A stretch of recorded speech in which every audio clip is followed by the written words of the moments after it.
係嗰網友嗱，呢條片係講 Donald Trump 嘅會 raise 關稅，咁其實係講緊呢個係佢以前 raise 咗關稅所得到嘅效果，大陸點樣透過唔同嘅方法係迴避咗 Donald Trump 嘅關稅啊，係非常有教育意義嘅。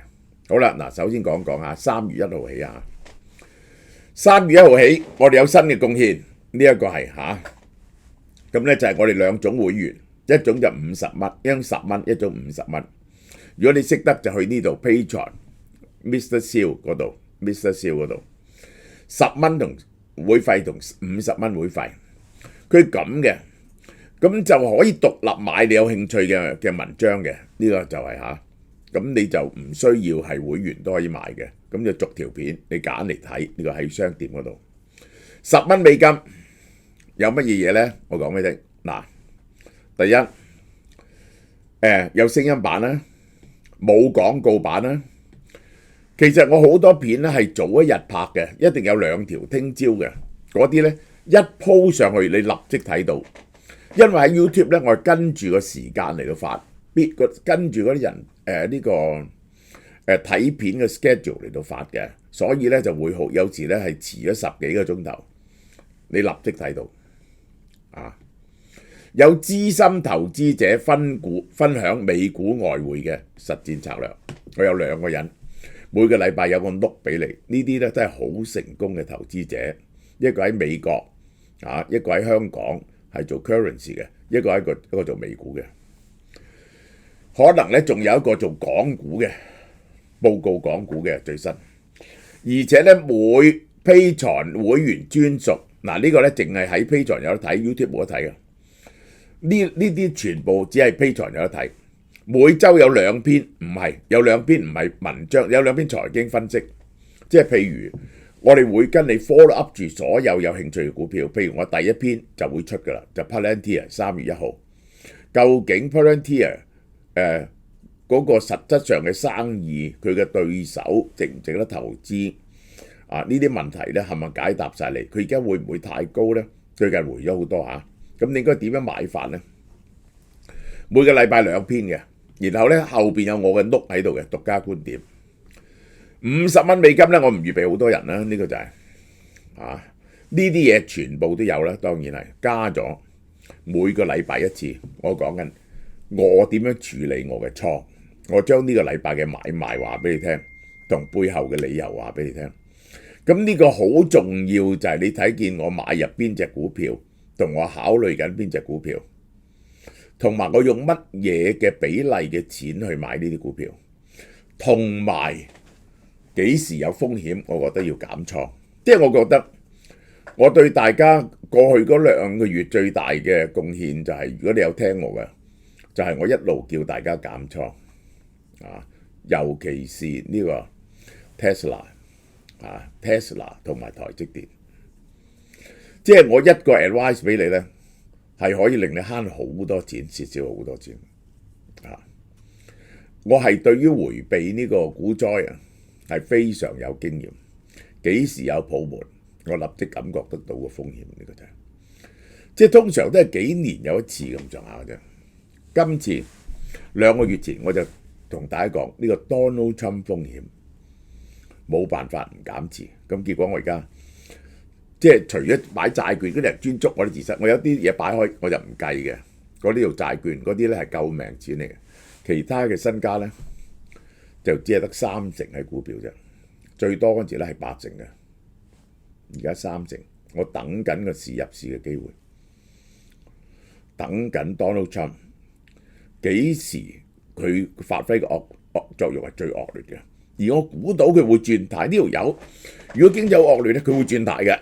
喺轉態之前咧，就要買入去啦。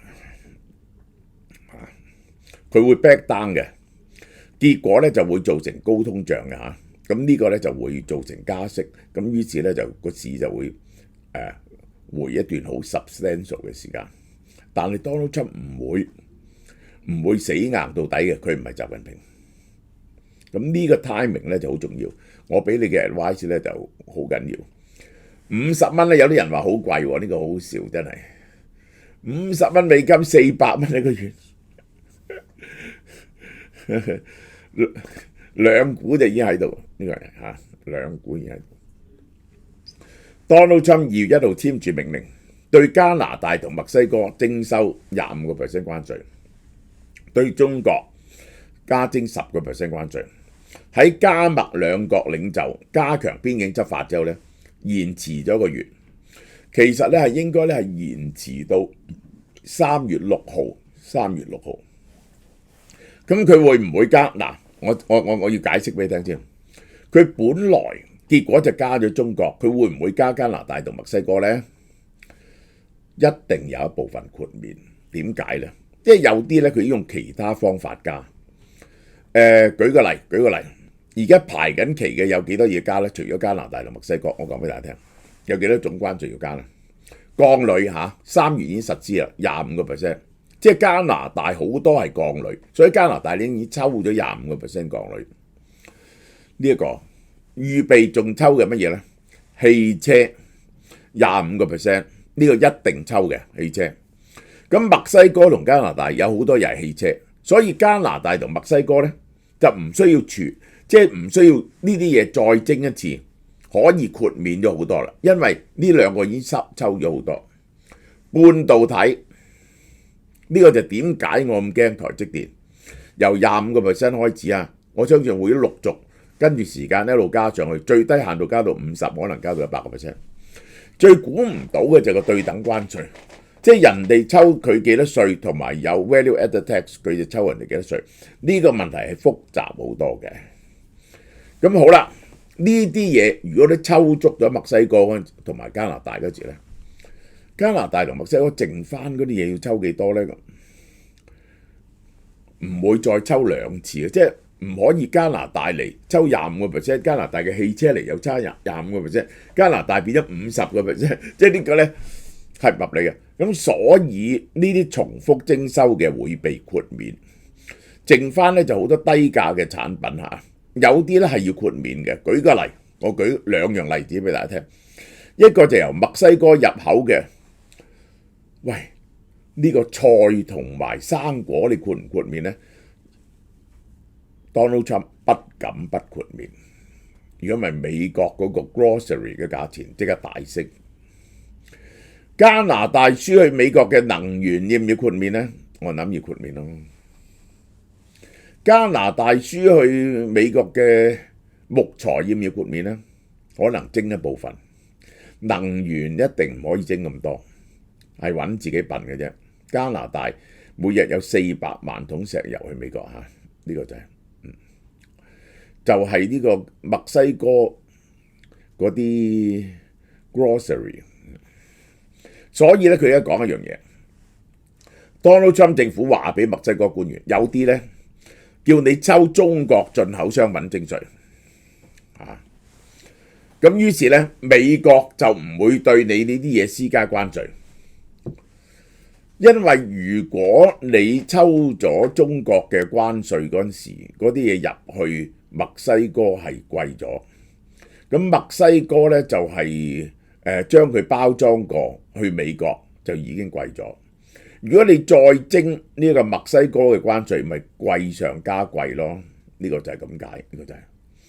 咁佢咧就唔想呢啲嘢加到咁貴，但又唔想呢啲工業咧就去墨西哥洗產地。知情人士話，2月20號舉行嘅會議，美國商務部長盧特尼克向墨西哥經濟部長講咗呢啲信息，應該係有一個 category， 佢唔係全部你加中國關稅就可以豁免，係有某種 category 嘅嘢。呢一個咧係可以，你加咗中國關稅咧係可以豁免。我舉個例，如果你加咗中國嘅衣服鞋襪稅咧，就可以呢啲嘢咧就輸入去美國咧係唔需要加嚟關稅啦。因為美國係唔係都會做，唔會做衣服鞋襪噶嘛。墨西哥總統薛恩鮑姆已經下令打壓中國進口廉價商品。咁咧呢個令到墨西哥國內嘅產業好咗喎，咁呢啲廉價嘢真係可以搬翻去墨西哥做。墨西哥有成億人，仲係好高嘅失業率，並安撫特朗普政府，但未對收關稅作承諾，冇應承抽中國關稅。嗱，點解墨西哥唔應承全面抽中國關稅呢？墨西哥考慮如果全面徵收中國關稅嘅話，墨西哥嘅通脹立即非常之嚴重。佢要考慮到人民嘅生活水平，呢個就係嗱，大家睇見嚇中國啊，呢個喺2017-18，中國遙遙領前嘅中國嗱，呢個整體嘅貿易數字，墨西哥同加拿大喺呢度，結果而家變咗墨西哥喺呢度，加拿大喺呢度，中國喺呢度，整體嘅貿易數字，墨西哥第一，加拿大第二，中國第三。越南嗱，呢個就係墨西哥。我再講講我嘅 prediction， 就有幾日就到期。加拿大同墨西哥有一部分產品將會豁免嗰25% 關稅。能源同埋能源一定係唔會抽足，但係唔會完全豁免加拿大同墨西哥。啲加拿大同墨西哥有啲產品都要收關稅。好啦，第二個成日幫中國洗產地嘅越南工業同貿易部發表聲明，3月頭將來自中國嘅熱軋卷板徵收反傾銷臨時關稅 19.38% 至 27.38%， 呢啲降收30% 關稅就好大鑊。為期120日嘅臨時關稅3月7號開始，越南繼韓國同其他國家之後，對全球最大嘅鋼鐵生產國中嘅中國擴大鋼鐵供應量而採取反擊行動，呢個係必然嘅。我都話俾你，中國生產咗全球嘅57%嘅鋼鐵，而中國嘅基建同埋房屋建設喺度下調緊，於是呢啲產能就要輸出。你一係就執咗啲廠佢，其實應該快脆咧就執咗啲廠佢嘅，但係咧唔係中國。花旗引述業內人士討論，舊年中國向美國、向越南出咗300萬噸嘅熱軋鋼，加徵關稅咧係覆蓋於其中嘅50%度，要加徵關稅。即係咧嗰啲技術性好高嗰啲、好貴嗰啲咧就唔使加徵，嗰啲最平嗰啲咧就要加徵，因為越南自己都做到嘅。中國鋼鐵出口啊，2024年係9年以來最高水平，因為中國鋼鐵商轉向全球市場，抵消國內建築業同埋基建嘅放緩。Donald Trump 2018年開始對中國商品徵收高額關稅，於是啲出口商咧就迴避啲關稅咯。有咩方法咧？我講俾你聽，轉運就係最常見嘅關稅規避手段，去第二度出口。即係中國商品先經第三國，然後用嗰個國家嘅原產地嘅身份進入美國。美國海關邊境保衛局而家調查緊221宗涉及中國製造產品轉運逃稅個案。嗱，我話俾你聽啊，美國呢個海關一掂你係咁做嗰陣時咧，你證明你唔係嘅，好大鑊，你要整好多文件證明你唔係咁做，咁咧就扣住你啲貨喺度，你已經冇命。北美最大嘅絲帶製造商 Berwick-Ophir 最近起訴個進口商，佢係通過印度轉經將中國絲帶運去印度。嗱，呢間咧全部係美國做嘅，係美國最大嘅，美國做嘅。咁於是咧佢哋咧就中國收關稅，佢由中國經印度去呢個進口商係。國際貿易律師話，中國進口嘅關稅逃避合法關稅嘅欺詐係全面性嘅，搞咗幾年。通常幾種方法，第一種轉運貨物咧喺中轉國重新包裝過，我哋太過熟悉啦。香港成日做呢啲嘢，香港已經冇咗工業好耐，香港工業出口冚唪唥係大陸嚟包裝過係香港嘅，然後再貼上中轉國標籤，話呢樣嘢咧唔係來自中國，係因為有實質上 substantial change，嗰樣嘢變咗唔係嗰樣嘢，呢個係部分電子產品通過軟件定義嘅方法喺第三國進行關鍵軟件安裝，出現實質上轉變。即係咧每件嘢咧都係有個 OS 嘅，咁咧就做一將我譬如呢個我裝咗個舊嘅 OS 喺呢套嘢度，然後嚟香港咧我有一套新嘅 OS， 呢套 OS 同舊嗰套 OS 好唔同，舊嗰套咧我嚟擺下嘅啫，特登其實都唔 Q 用得嘅。咁咧就呢個嘢咧就個價值咧就唔同咗，佢就係一樣新嘢，你明唔明啊？咁樣特定行業有關稅工程話，咩叫關稅工程咧？好嘢，呢個叫關稅工程，我都學到嘢。專門設計啲產品係適合唔同嘅關稅分類，獲得較低嘅稅率。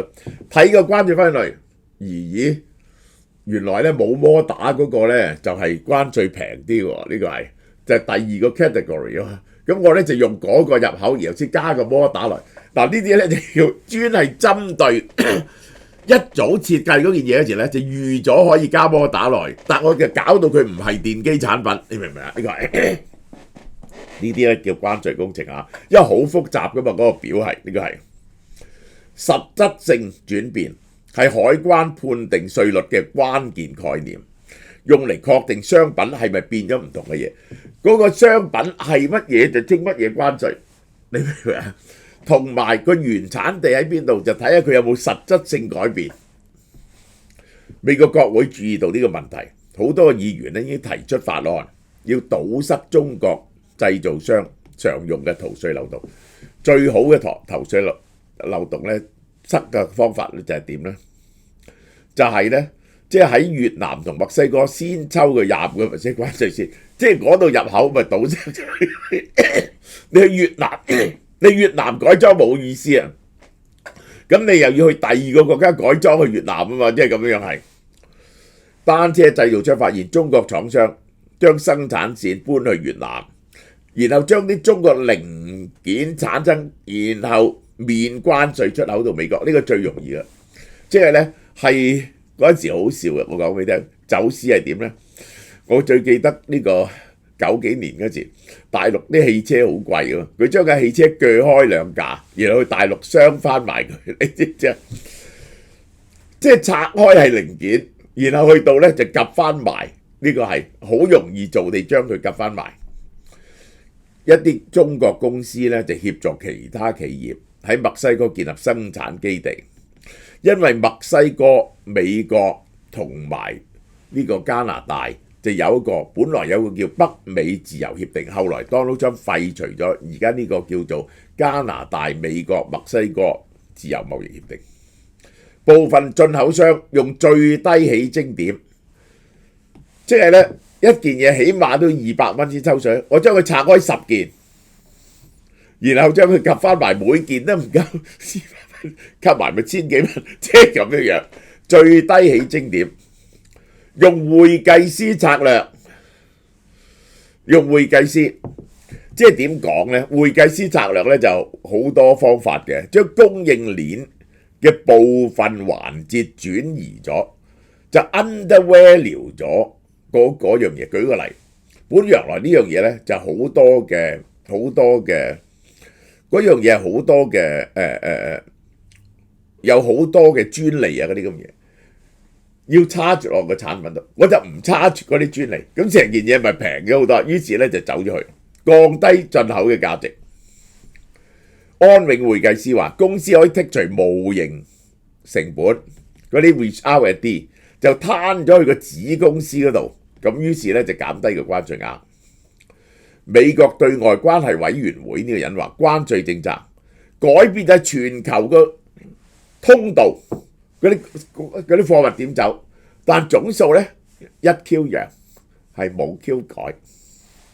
中國作為全球出口商嘅地位冇減弱，美國作為全球主要進口嘅地位都冇改變，但係點樣去就改變。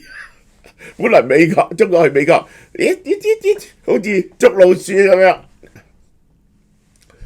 2018年3月，美國對進口關稅徵收25同10%。之後咧，又對墨西哥同加拿大豁免咗，中國加徵咗反補貼稅，咁結果係點呢？於是中國啲嘢咧就走咗去越南同墨西哥進入美國。2019年淨係越南對美國鋼鐵出口量增加37%，忽然之間盲嘅都知道發生咩事啦，成為美國嘅第3供應國喎。2023年墨西哥成為中國鋁材最大嘅出口地，墨西哥對美嘅鋼鐵出口30%其實係來自中國嘅。拜登政府2024年收緊規定，墨西哥進口嘅鋼鐵同鋁啊，一定要喺北美嗰度熔鑄 melting， 你明唔明啊？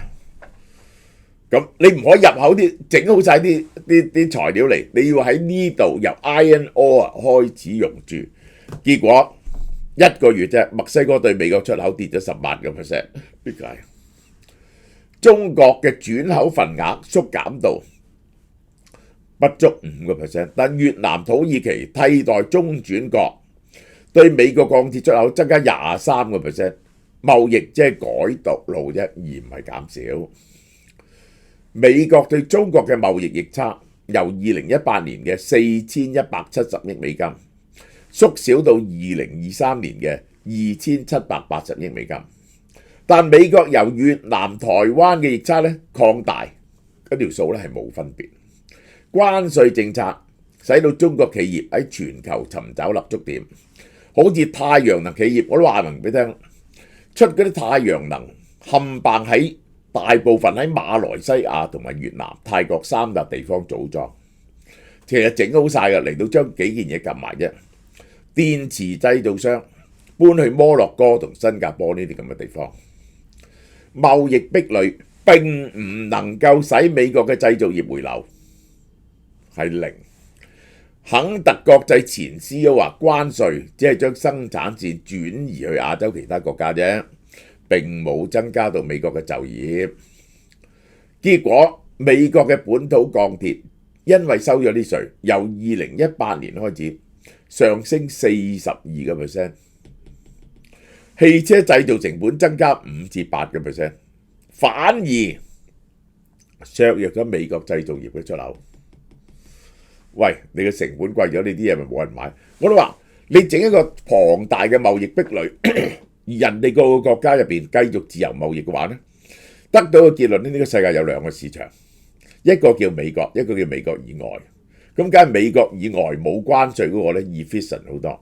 美國有關稅保護住自己，結果你啲貨賣唔到出去，你同世界市場完全隔絕，你啲貨越嚟越貴，你個經濟越嚟越差。Peterson 國際經濟研究所，如果冇更大嘅經濟變革，關稅措施對美國經濟影響有限。我哋依然係有1萬億美金嘅貿易逆差，不過咧係睇下由邊度嚟啫。好唔好啊？但呢個咧就係完全駁倒晒呢個係巫術嘅，近乎巫術邪説八道嘅 Donald Trump 經濟學。加關稅嘅結果只係令到其實就加緊一種消費稅，而呢種消費稅咧係由消費者俾嘅間接稅。每逢呢啲間接稅咧都係對窮人不利，係對令到美國嗰個財富嗰個貧富懸殊更加犀利，令到美國社會更加不安嘅啫，好嘛？呢段講到呢度。